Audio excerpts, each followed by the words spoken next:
Media तो आपको दिखाएगा नहीं, तो सोशल मीडिया का सहारा भी लेना है। अरे बाप रे, ये तो धोती खोल रहा है। बैठे भी हमारे मंच पे है। समझ रहे हो? समझ रहे हो? समझ रहे हो ना? आप स्वतंत्र पत्रकारिता चलिए शुरू बिल्कुल करिए। गोदी मीडिया की लिस्ट में सबसे अव्वल आने वाली अंजना ओम कश्यप को इमरान प्रतापगढ़ी जी ने जमकर धोया और खूब खरी खोटी सुनाई और कहा बीजेपी से कितने पैसे मिले हैं चाटुकारिता के लिए।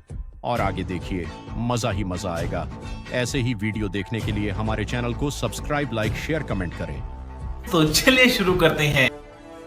पिक्चर चालू करो बे। कितने सांचों में ढल के आए हैं, ख्वाब की तरह पल के आए हैं। तुम सिफारिश से जहां पहुंचे हो, हम वहां खुद ही चल के आए हैं। तो हमें तो बुलाया गया है।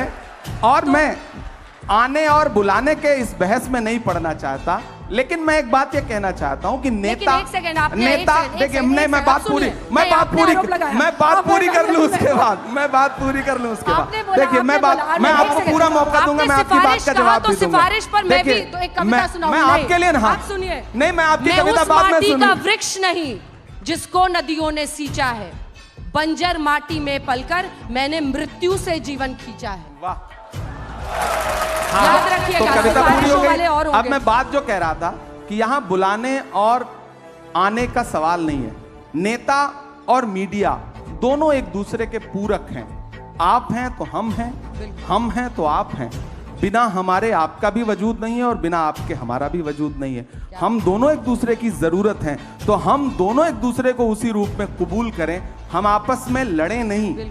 तो हमें बुलाया गया, तब हम आए। फिलहाल बिल्कुल, आपकी कविता बहुत अच्छी थी। सिर आंखों पर आपकी कविता बहुत अच्छी थी, लेकिन नो डाउट आज तक बहुत शानदार कर रहा है और ये कल तक बहुत शानदार करता रहेगा, मुझे पूरा विश्वास है।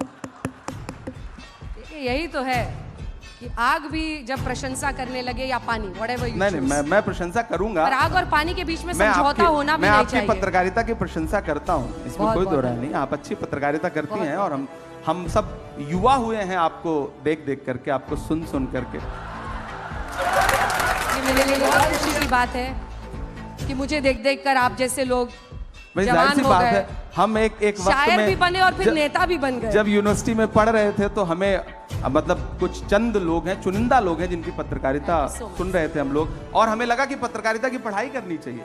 तो उसमें आपको क्रेडिट देता हूं मैं इस बात के लिए। अब राजनीति में आ गया, पार्लियामेंट में चला गया, लेकिन उम्र तो कम ही है ना। वजन बढ़ गया, राजनीतिक वजन कह रही हूं मैं। अगले प्रश्न पर आते हैं। अब मुझे लगता है कि सियासत पर हम लोगों ने आग पानी बहुत कर लिया। एक चैलेंज है 30 सेकेंड्स रील वाला चैलेंज, जो इस जनरेशन को ग्रस्त कर रहा है। उनको पता भी नहीं चल रहा और वो एडिक्टेड हो रहे हैं। वॉशरूम जाते हैं तो, स्कूल जब जा रहे होते हैं तो, क्लास में तो शायद मोबाइल ले लिया जाता है, फिर घर पहुंचते वो चैलेंज आप जैसे शायर कैसे इसको काउंटर करेंगे, और एआई का चैलेंज, दोनों पर आपकी राय क्या है? देखिए, मैं गांव से आया था। मुझे तो एक टाइम था कि जब ऑर्कुट का जमाना था, उस जमाने से सोशल मीडिया, मैंने कहा ना, अखबार में एक आपका नाम छप जाता था किसी कवि सम्मेलन मुशायरे की रिपोर्ट में, तो लगता था कि हमने दुनिया जीत ली। लेकिन एक वक्त के बाद समझ में आया कि वो पर्याप्त नहीं है। उसके बाद सोशल मीडिया का कैसे इस्तेमाल हो, इस पे काम शुरू किया।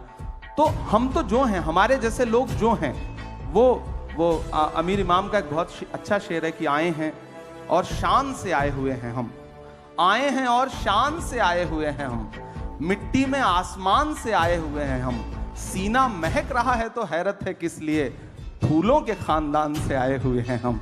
तो दरअसल हम आए उसी दुनिया से, हमें तो सोशल मीडिया ने ही बनाया।